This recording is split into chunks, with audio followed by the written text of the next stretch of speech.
The boys went from this Everyone dies, starting with you. to this. Stop.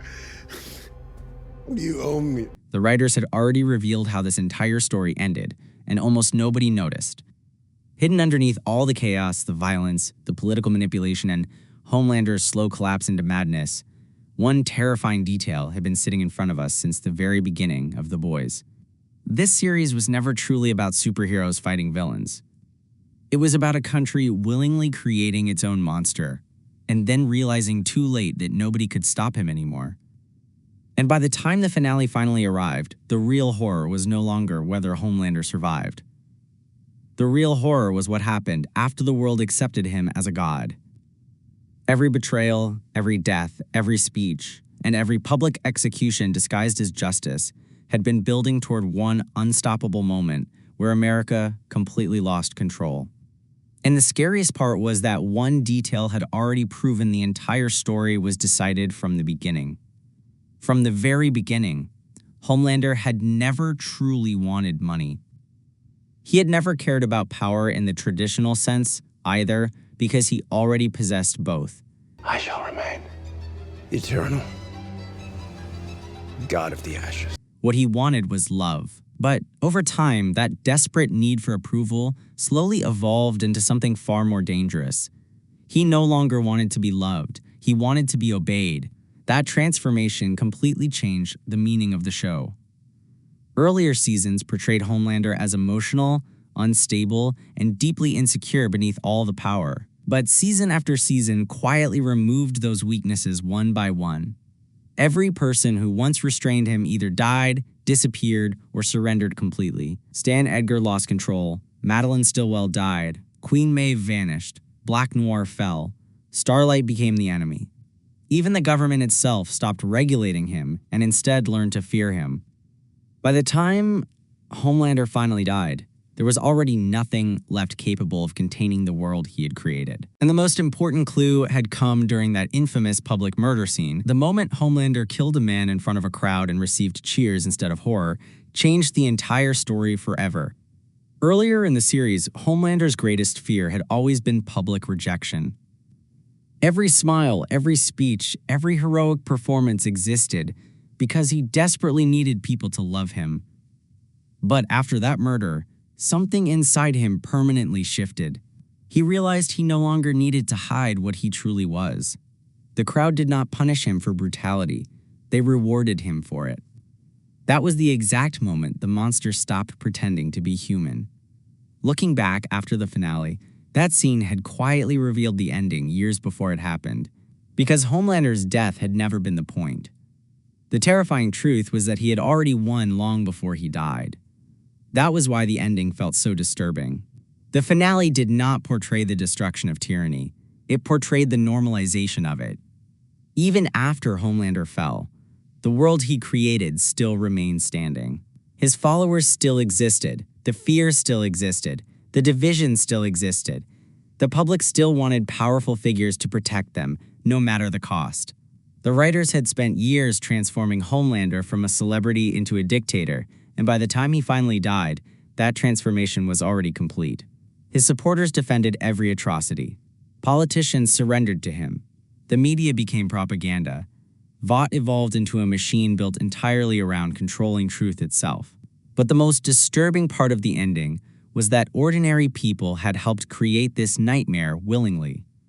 That had always been the hidden message of The Boys. The finale had never been building toward a traditional superhero battle, where good defeated evil. It had been building towards societal collapse caused by blind loyalty, fear, and obsession. That was why the crowds mattered so much throughout the series. The rallies mattered. The conspiracies mattered. The public outrage mattered.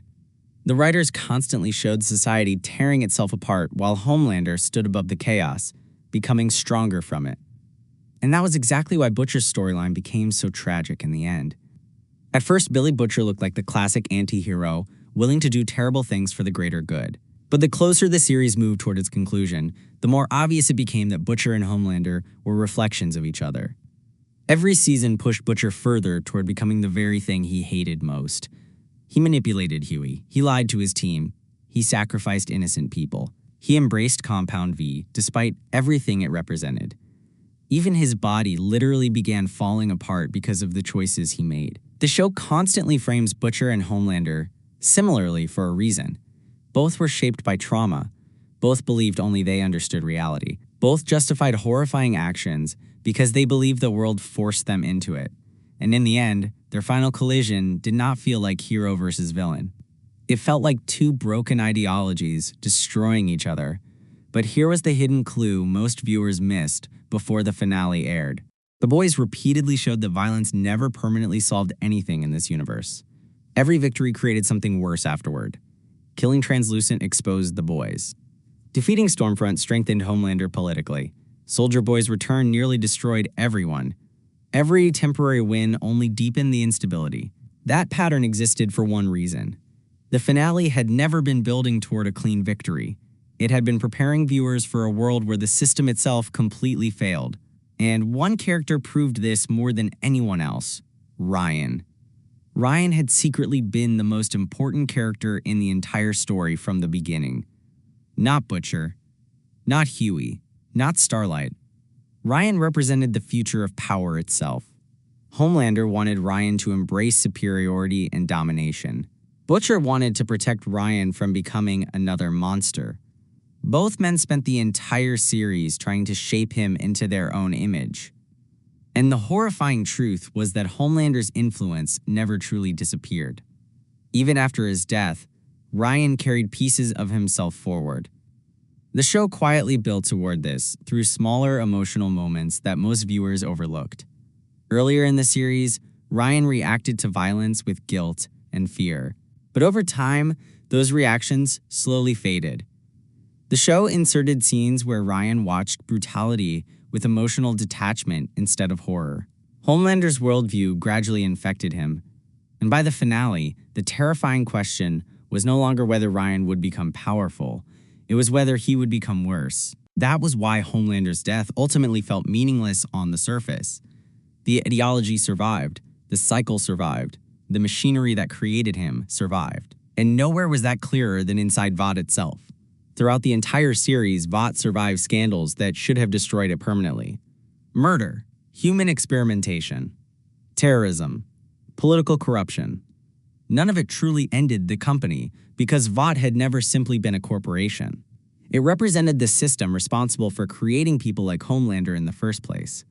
Even after the most powerful Supe on Earth died, the machine kept moving forward. That was what made the finale so terrifying in hindsight. The show had never simply been mocking superheroes. It had been warning viewers about systems of power merging together until nobody could separate truth from propaganda anymore. And Sister Sage quietly proved that better than anyone else. Unlike previous villains, Sister Sage did not rely on physical power. She relied on understanding human behavior. That made her more dangerous than Homelander himself. She understood how easily fear and division manipulated entire populations. Her plans were never random chaos. Every move pushed society closer toward instability, because instability created desperation, and desperate people surrendered freedom for security. Looking back after the finale, it became obvious that Homelander himself never fully realized how much he was being guided. Earlier enemies challenged him directly. Sister Sage controlled him subtly. She fed his ego while steering him toward increasingly radical actions. And by the time Homelander died, the world had already transformed into exactly what she wanted. That meant the real final war never happened in the sky between superheroes. It happened on the ground between ordinary people. And that completely changed the meaning of the ending. Because society collapsed into fear and division long before Homelander fell, he no longer needed to conquer America by force because the country handed itself over willingly in exchange for protection. The show hinted at this constantly through media propaganda, political extremism, and growing public fanaticism. The superheroes stopped being individuals and became symbols people worshipped blindly. And once symbols replaced reality, violence became acceptable in the name of loyalty. That was why nearly every ending in the finale felt tragic instead of triumphant. Huey started the story believing ordinary people could expose corruption and change the world. But the series slowly destroyed that optimism piece by piece. Annie tried becoming a symbol of hope only to be consumed by propaganda and public hatred. Mother's Milk wanted stability for his family, yet remained trapped inside endless conflict. Frenchie and Kimiko spent years trying to escape violence but could never outrun it.